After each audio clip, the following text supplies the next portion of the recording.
my life as a mother. Here's my daughter, Aika. Look, Aika.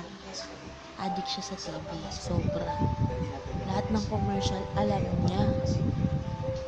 Totally hindi ko naman alam na yun. Pero pag yung commercial is, naririnig niya, lumilipog talaga siya.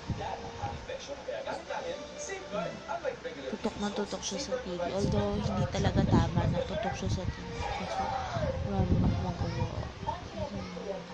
Hindi ko alam kung paano siya iiwas sa TV. Lagi kasi ako nanonood ng TV. So, yun.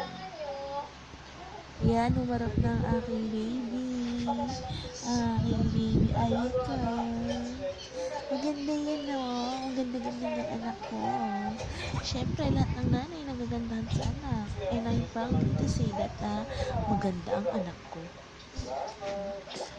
Yun ang anak ko. She is totally agree na maganda siya. Right, anak? Ganda-ganda. Saan ba?